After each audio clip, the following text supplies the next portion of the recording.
Welcome. My name is Tina Pries, and I am thrilled to launch the first episode of our highly anticipated series from our Pries Capital Real Estate training courses. Today, I'm excited to introduce you to the Pries Capital Real Estate Executive Mastery class. We're currently in a pivotal moment for our industry. As of August 15th, we're approaching the settlement deadline for the National Association of Realtors this Saturday. Given the policy changes on the horizon, it's essential that you have all the resources you need at your fingertips. In this session, we'll engage in an open and honest discussion about the current landscape, how to best prepare, and most importantly, how to take exceptional care of our clients. Our Executive Mastery class focuses on buyers and the future, where opportunity and fiduciary responsibility intersect. So let's dive in and explore what this means for us today, and how we can elevate our practices to the next level. As we reflect on our industry's evolution, it's clear that much has changed over the years. With 24 years of experience as the owner and broker of Pries Capital Real Estate, I've witnessed these transformations firsthand. In the mid-1990s, we saw a major shift with the decline of subagency and the rise of buyer agency. Some of you may be familiar with the Latin phrase caveat emptor, meaning, let the buyer beware. Back then, everyone worked for the seller. But by the 90s, the industry recognized that buyers deserved representation too. This was a significant change, one that initially felt daunting for many. 1996 marked another turning point. For those who were agents at the time, it was a big deal as we transitioned from the MLS book to digital platforms. The early 2000s brought about the rise of the internet, and with it, MLS systems moved online. This led to the emergence of virtual office websites, which in turn brought new challenges with platforms like Realtor.com and Zillow. Then in 2007, the industry was hit hard. I remember it vividly. It was mid to late September when the phones suddenly stopped ringing. For nearly a year and a half, the market was dominated by short sales and the financial crisis of the late 2000s. We all had to adapt quickly, getting resourceful, and learning how to navigate these new challenges. For many of us, it was a period of intense growth. We honed our communication skills, mastered the art of follow-up, and learned to serve our clients at an exceptionally high level. And then, of course, there was COVID-19, a completely different set of challenges. We had to learn to connect with clients via video, often conducting property tours remotely, and still making deals happen because families needed to move. Despite the obstacles, we found ways to succeed. So as we face the changes ahead, remember, we've navigated change before, and will continue to do so. This is the nature of our industry. While there may be uncertainty leading up to this Saturday's deadline, we will get through it together. Let's talk about our focus today: fiduciary duty. This term, fiduciary, is at the heart of what we do. It's how we care for our clients and each other. When someone chooses you as their fiduciary, they're placing their trust in you to guide them through a process involving something of great value, whether it's managing their money or their assets. This responsibility is crucial because it shapes how you manage expectations, how you present yourself, and how you follow through. These actions can truly be game changers. As we set the stage for today's discussion, I want you to think about the importance of good faith, candor, care, and loyalty. These are the pillars of our work, especially now, as buyers face uncertainty. With interest rates fluctuating and an election on the horizon, buyers are understandably nervous. While these challenges are not new, the opportunity to have an honest conversation about what they can expect is invaluable. That's the secret sauce. Our ability to engage in transparent, candid discussions can make a significant impact. Now, I know some of you may be thinking, but Tina, my business is a little different.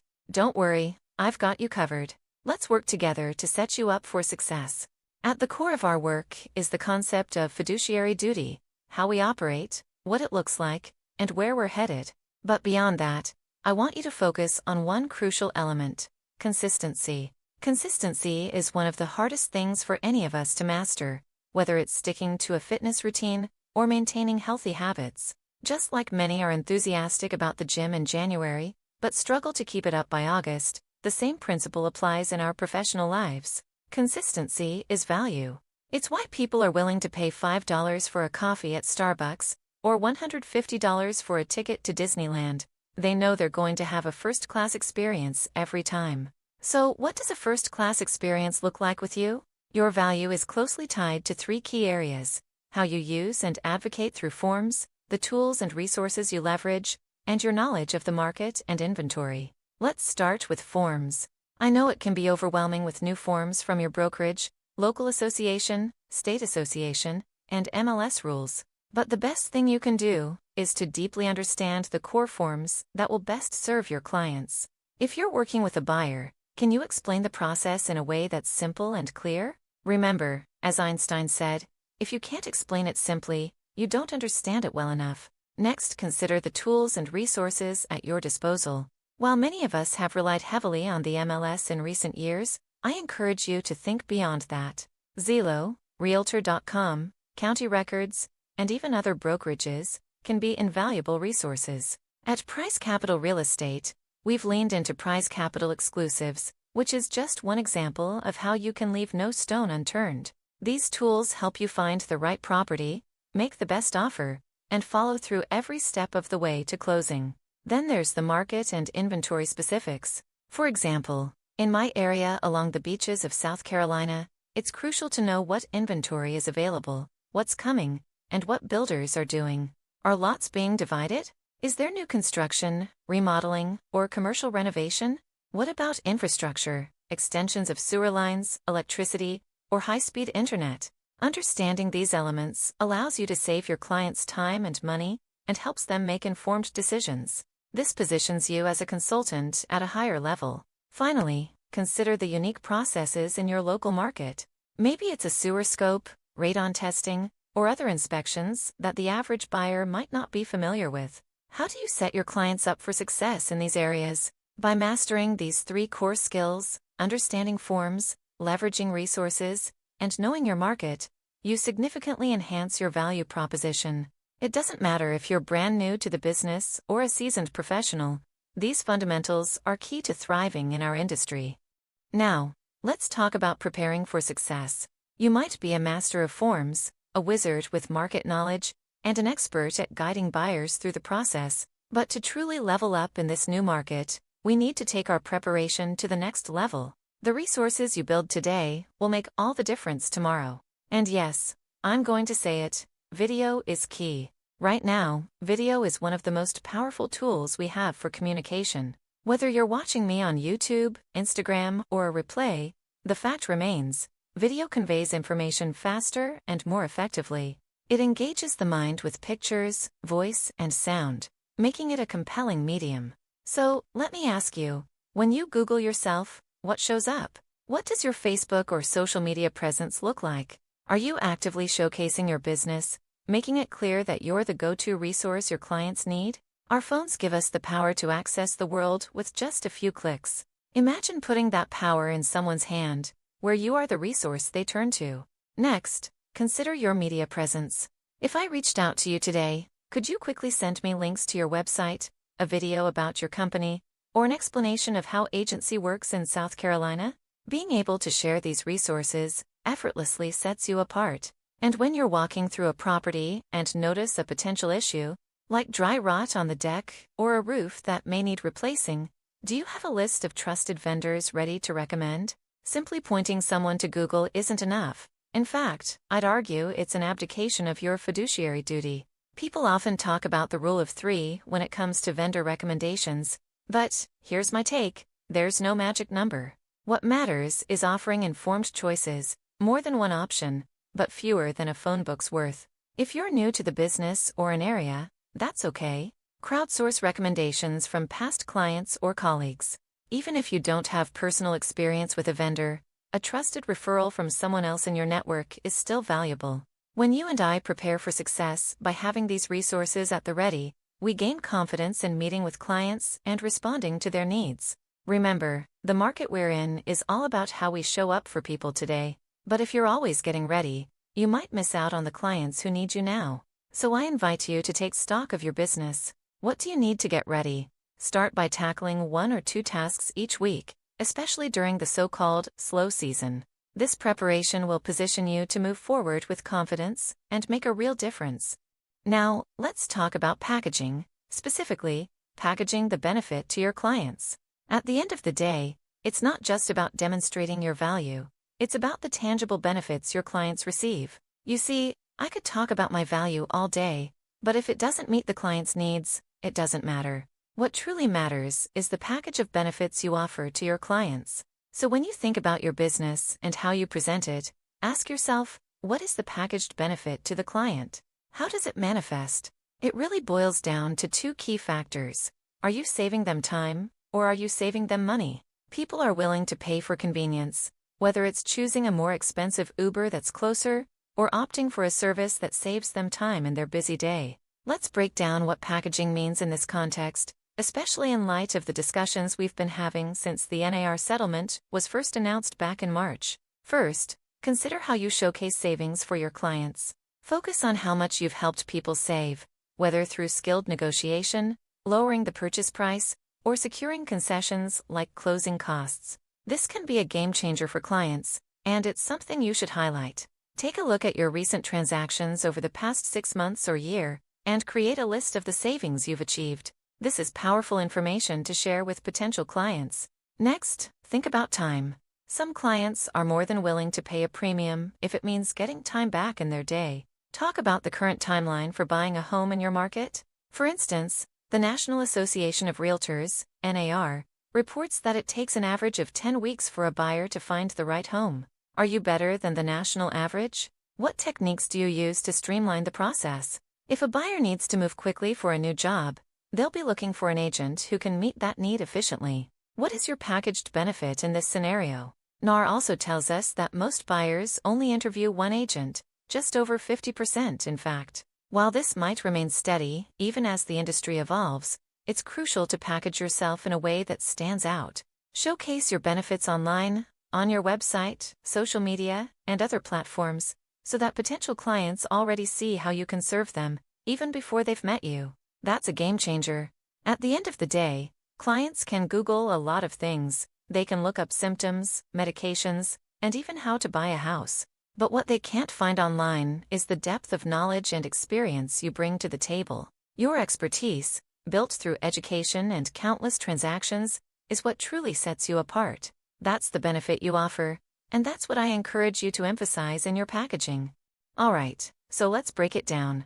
Right now, we likely have two main categories of buyers: those coming in through online leads, perhaps from Zillow, Realtor.com, or even sign calls, and those who are referrals or past clients. Each group operates with a different mindset, and neither approach is wrong, they're just different. Now, I'll admit, I've simplified things a bit, and that's okay. The goal here is to peel back the layers and explore how we can best serve these clients. I want to share some basic skills and ideas that you can build upon. Remember, real estate is personal. This is a relationship-driven business.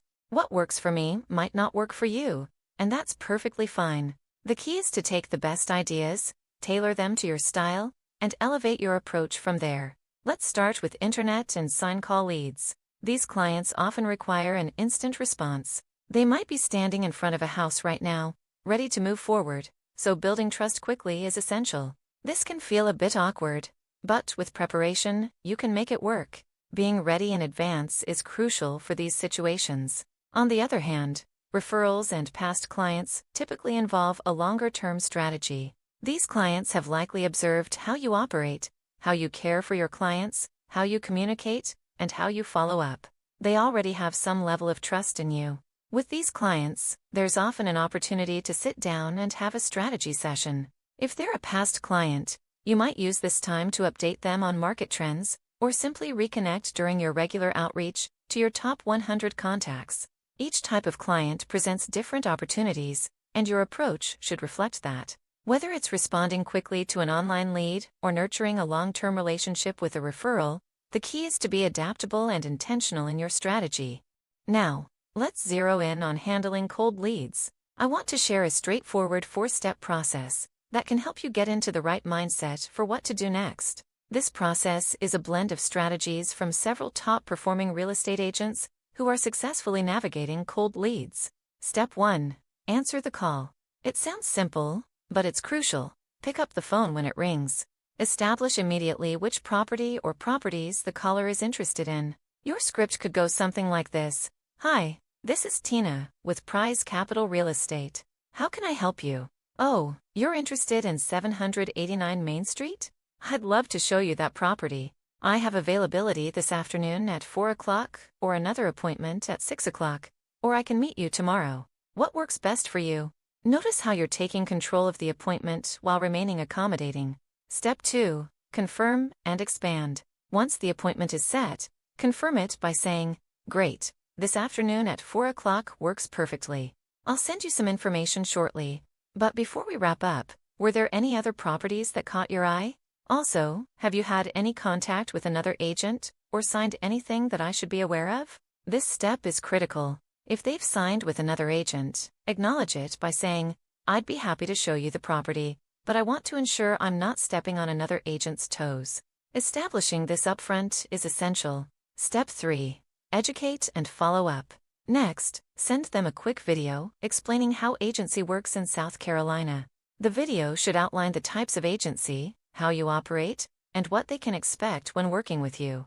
Mention that when they're ready, they'll need to sign a form, and then follow up with a call or text. Did you get a chance to watch the video? Do you have any questions? If they're good to go, say, "Fantastic.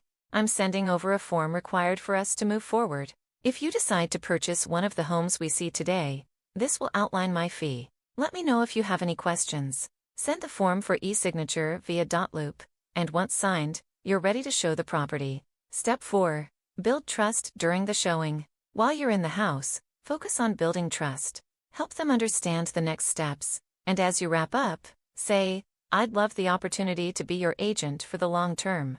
If you're interested, here's what would happen next. I'm available to answer any questions you have." This sets the stage for discussing an expanded buyer agency agreement. You've now had the chance to build rapport, demonstrate your expertise, and clearly communicate how you work. Remember, you can't have a buyer-broker relationship without establishing agency. Buyers need to understand how you operate and why you do what you do. That's where fiduciary duty comes into play. This process is simple, yet effective, for managing cold leads and turning them into loyal clients.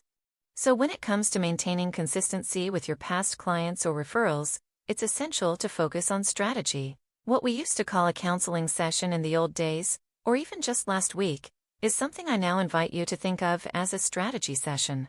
In these sessions, the focus should be on timing, location, and most importantly, what matters to your client. Start by explaining agency, reviewing the buyer-broker agreement, and discussing the reasons behind it. Your clients might wonder, "Why do I need to sign this now? I didn't have to last time I bought a house with you." This is your opportunity to explain how you work and why these steps are crucial. Next, you'll want to pivot. The market is shifting. In some areas, we're moving from a hot seller's market to a more balanced one, or even a buyer's market in certain price ranges. This is a significant change, and it's critical to be strategic in your communication and approach. By targeting your messaging and guiding your clients through this transition, you're setting them up for success. As you discuss how you work, what services you offer, and what agency means, make sure to use clear and impactful language. One script I've found particularly effective in South Carolina is, "You get to choose your agent, but until you do, please remember that anything you say in an open house could be used against you in negotiations until you sign a buyer agency agreement." This script is powerful because it underscores the importance of agency and sets the stage for a deeper conversation about strategy and negotiation. Now let's talk about supporting your clients and establishing credibility. One of the best ways to do this is through the "if this, then that" approach. For example, if you tell your clients how the contract will be used and then things unfold exactly as you described, your credibility is reaffirmed. This predictability builds trust and sets you apart in a professional market. When you know your forms, your inventory, and your vendors inside and out, you show up as the expert your clients need, which solidifies your reputation and earns you future referrals. So how are you feeling? Doing okay? We're not done yet, but you're doing great. Let's keep going. Here's what I want to emphasize: establishing value and benefit. We need to move beyond the notion that our primary role is simply opening doors. I would argue that the true value and benefit we offer our clients begin the moment we start writing a contract and continue through to closing. Before that point, clients can do a lot on their own. They can Google information, browse Zillow, drive through neighborhoods, and even find the house themselves. But the strategy of what happens next is where you truly shine. How do we structure the purchase? What does the process look like? How do we leverage the loan? What local resources and vendors should we consider? What don't they know about the area, like airport noise, neighborhood trends, or other local nuances? These are the things you know because you've taken the time to study, drive the streets, talk to people, and immerse yourself in the community. That's the game changer. I recently heard in a great webinar that the average buyer thinks we spend about 15 hours on each contract sale.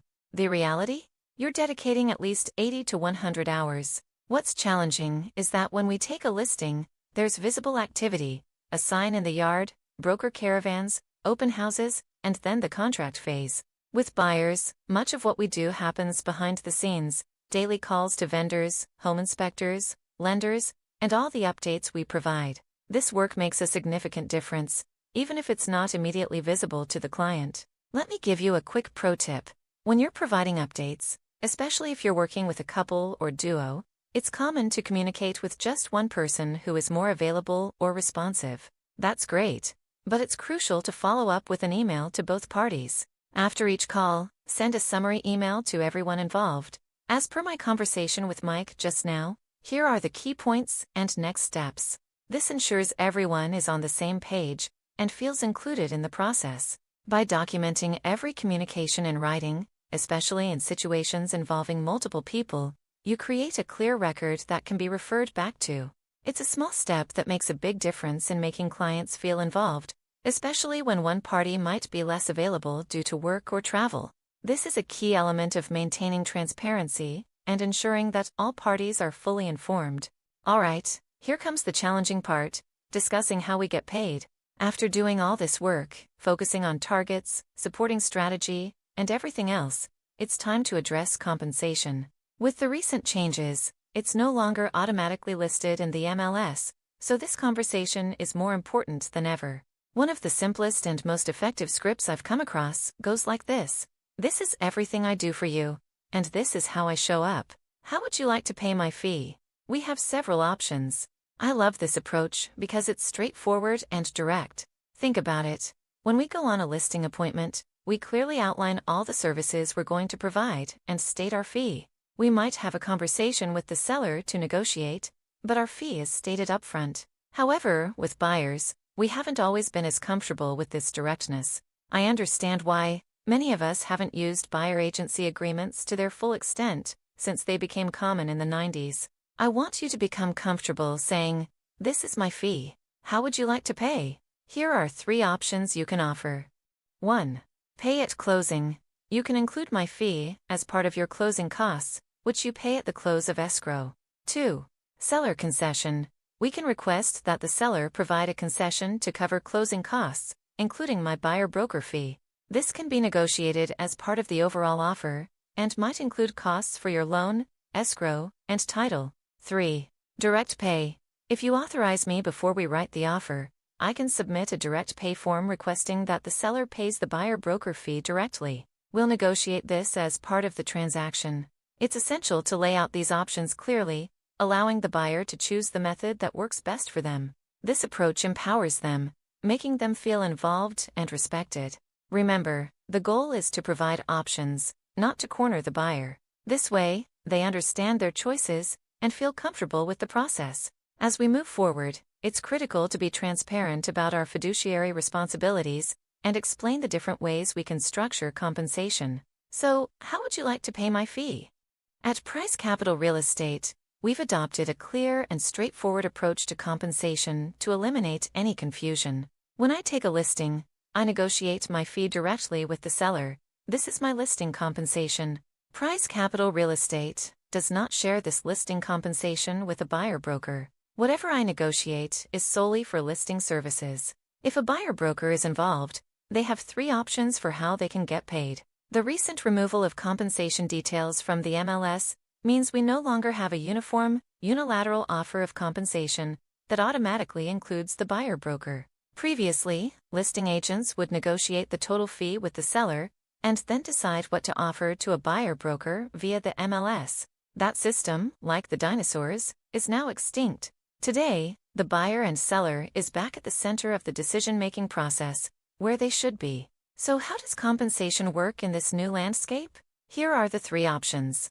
1. Buyer pays buyer broker. The buyer can choose to pay their broker directly, typically as part of the closing costs. 2. Seller pays buyer broker. We can negotiate for the seller to cover the buyer broker's fee as part of the purchase agreement. 3. Negotiate concessions. We can arrange for concessions that include covering the buyer broker's fee, which can be part of the overall negotiation strategy.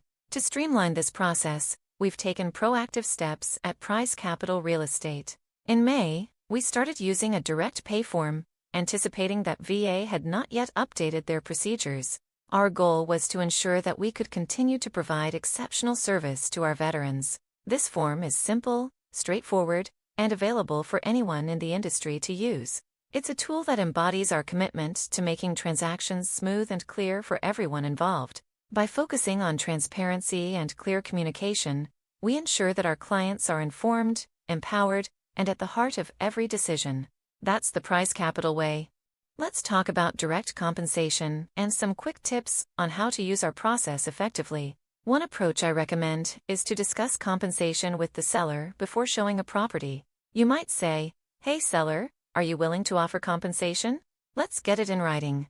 Having this in writing can make your buyer more willing to negotiate or consider different options, knowing that the compensation is handled. At the end of the day, my buyer is in the driver's seat.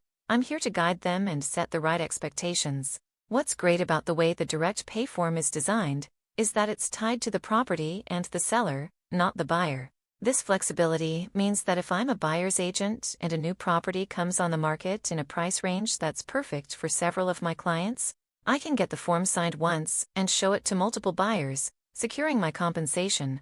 It's a valuable opportunity. As our industry continues to evolve with new challenges, this form offers a straightforward solution. It's compliant with VA guidelines and can act as escrow instructions directly to the title company. So when I put a property under contract and it closes, this form ensures that the buyer broker's compensation is handled seamlessly. Our goal was to create a simple, easy-to-understand process that anyone could use effectively. With this form, we've achieved that. It's clear, concise, and designed to make transactions as smooth as possible for everyone involved. Now let's tackle some of the hard questions I've seen agents asking over the past few months. If it's okay with you, I'd like to riff a little and share some insights. At Pries Capital Real Estate, we've recently updated our buyer representation resource suite, and I'm incredibly excited about it. We're continually adding more resources, including answers to these common questions. Question 1. If I'm out of town, does the agent covering for me need a signed buyer-broker agreement? Absolutely. For example, if Lou goes out of town this weekend and I'm covering for him, and Lou has a signed buyer-broker agreement, but I'm not listed on it, my key is still hitting that lockbox. Best practice would be to have me added to the buyer-broker agreement or create a quick addition that lists me as the covering agent for a specific period. This way, if the buyer looks at a property over the weekend, and there's an MLS audit, both Lou and I are covered and won't face fines. Additionally, if the buyer decides to write an offer, I'll have the authority to do so on Lou's behalf, ensuring Lou gets paid. It's about protecting each other and setting everyone up for success. Question 2. What if I'm on a team and I'm a showing agent?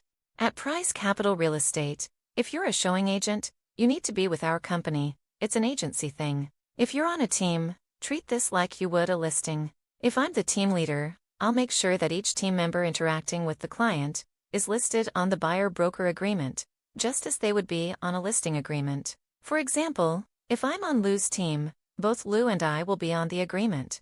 This way, everyone is covered, and it's a best practice. While this may evolve in the future, right now, we need to follow this process to avoid fines for accessing a lockbox without a signed buyer agreement. I want to protect you and make sure your hard-earned money stays with you, not the MLS. Question 3. If my buyer agrees to pay me more for new home construction, can I amend my agreement?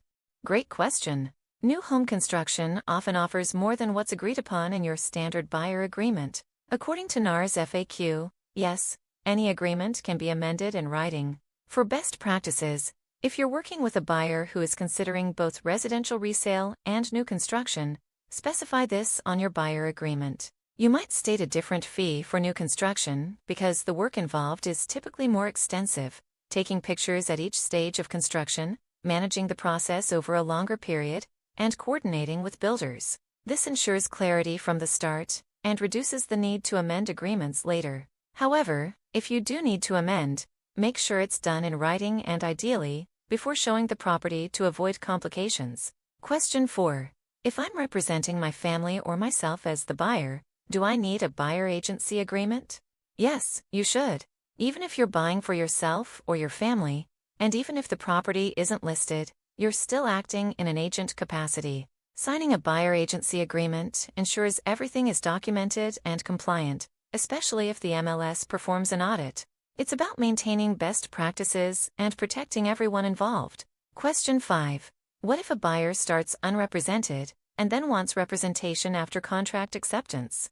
This does happen, and it's a valid concern. First, as the listing agent, consider whether you want to take on the additional fiduciary liability. Your seller entered into the contract with you as a single agent, expecting the buyer to be unrepresented. Moving to a dual agency or transaction broker situation requires careful consideration. If the buyer wants representation and is willing to pay for it, refer them to another agent within your firm.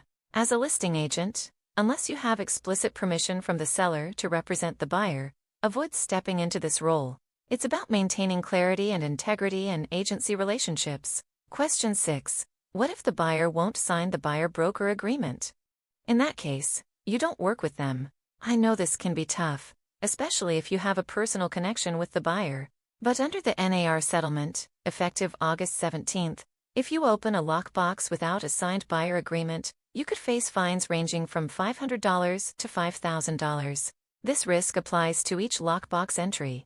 Furthermore, if the buyer later decides to write an offer, you'll have to negotiate your fee at that point, which complicates things. If someone doesn't respect your professional standards from the outset, it's unlikely they will respect you later on. The best approach is to say, I respect your decision not to sign with me, but I also don't have to work with you. Question 7. Do I need a buyer agreement for tenants? This is a nuanced question. While leases weren't covered under the NAR settlement, many MLS systems are removing compensation details from all property types, including rentals. If you're representing a tenant and want to ensure you get paid, having a buyer agreement in place is the safest approach. Without it, you're not guaranteed compensation and may end up working for free. Protect your expertise and hard work by making sure your compensation is clearly defined. Question 8. If I'm holding an open house for my seller, do I need a buyer agreement? No, you don't need a buyer agreement just to hold an open house. However, if a visitor starts asking detailed questions beyond what they could find online, such as about recent sales, potential issues, or local insights, you're beginning to act as their agent. In these cases, it's best to have a single property buyer agreement ready. If the visitor likes you and wants to work with you, you can transition to a more formal agency relationship at that point. Now, let's address a few more common questions about direct compensation and our approach to buyer agency at Pries Capital Real Estate. Why is the Pries Capital Real Estate buyer agency contract exclusive? Quite simply, we wanted to create a streamlined, straightforward way for you to communicate with buyers. Our buyer representation resource suite outlines the services buyers can expect based on the legal relationship they establish with us. It's important to have this discussion early on, clarifying whether the buyer will be a customer or a client. South Carolina license law defines customers as buyers who choose not to establish an agency relationship. Even without an agency relationship, real estate licensees must perform basic duties, such as presenting all offers promptly, accounting for money or property received, providing a clear explanation of services, acting with fairness and honesty, maintaining limited confidentiality, and disclosing material adverse facts about the property or transaction. If there's no written agreement, the buyer is considered a customer, and the brokerage will not act as their agent. On the other hand, clients receive more comprehensive services. As a client of Pries Capital Real Estate, you enter into a written agreement that requires us to act as your agent, promoting your best interests. This client-level service includes duties like obedience, loyalty, full disclosure, confidentiality, accounting, and applying reasonable skill and care. Clients also receive advice, counsel, and assistance in negotiations. Essentially, it's about showing up for you, guiding you through the process, and getting paid when we successfully write the offer and see it through to closing. Now, could someone sign multiple buyer agency agreements? No, these agreements are exclusive. But if I'm demonstrating my value effectively and clearly showing how I work for my clients, why would buyers choose to go anywhere else? We designed our system to make signing these agreements straightforward and to showcase the value we provide from start to finish. What if the compensation is short during negotiation? Suppose you're negotiating a contract, and the seller agrees to pay a commission, but it falls short, maybe by 0.5%, of what's outlined in your buyer agency agreement. You have a few options. First, ask your buyer what they want to do. Don't assume you need to lower your fee automatically. I recall a recent scenario where one of our agents faced this exact situation. The agent had done an outstanding job, and the seller was willing to pay most of the agreed-upon fee, but there was a slight shortfall. Instead of immediately agreeing to reduce the fee, the agent discussed it with the buyer, who appreciated the value provided and was willing to make up the difference.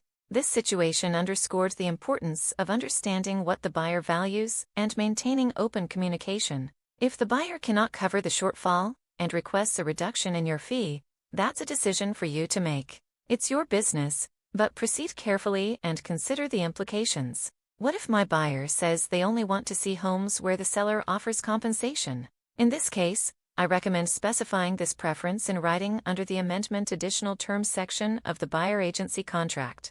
It shouldn't just be a checkbox, it needs to be a thoughtful discussion about the buyer's preferences. We never want buyers to limit themselves by only considering properties that advertise compensation for agents. Sellers may say things like, "I'm not offering a home warranty," or "I'm not leaving the washer and dryer," but these are often negotiable. Similarly, just because a seller doesn't advertise compensation doesn't mean it's off the table. Encourage your buyers to keep an open mind and be prepared to negotiate.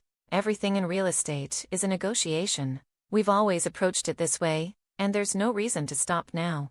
In conclusion, let me say this: you are absolutely ready. I am so proud of our Pries Capital Real Estate agents. You are some of the best prepared professionals in the industry. Your engagement, commitment, and dedication to attending meetings have set you apart.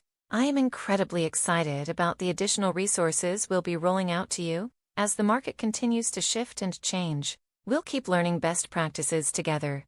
It's crucial for you to know the rules of our MLS, what you can and cannot do. And here's my advice: don't test those boundaries.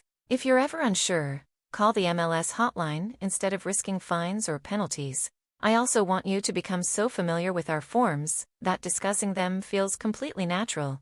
A business friend and I used to meet every Tuesday to practice going over forms, just to keep our skills sharp. We'd even invite others to join us, have lunch, and practice presenting forms. It was relaxed and informal. Just some cheese, crackers, and wine. Nothing makes conversation flow better. This kind of regular practice helps make these conversations second nature. Focus on presenting your value, the complete package of hiring you. There are limitless benefits if you package your services in a way that meets the buyer right where they are. When you make the process easy and understandable, you make a massive difference for your clients. At the end of the day, this isn't rocket science. We're here to help people, guide them, and provide value. That's the goal. Keep it simple, stay focused on your clients, and continue to be the exceptional agents I know you are. Thank you so much for joining me today. As we look ahead, I'm confident about where we're headed and what the future holds. Don't forget to check out our updated Pries Capital Real Estate Buyer Resource Suite. You can find it at priescapitalrealestate.com/buyer-representation. We're continuously adding more value for you, equipping you with everything you need to succeed. You're prepared, and you've got this. Remember, when you effectively package your benefits, no one can stop you. Thank you for spending this time with me this afternoon. This session has been recorded and will be available on YouTube for you to revisit whenever you need. Thank you again for being here today. Have a wonderful day.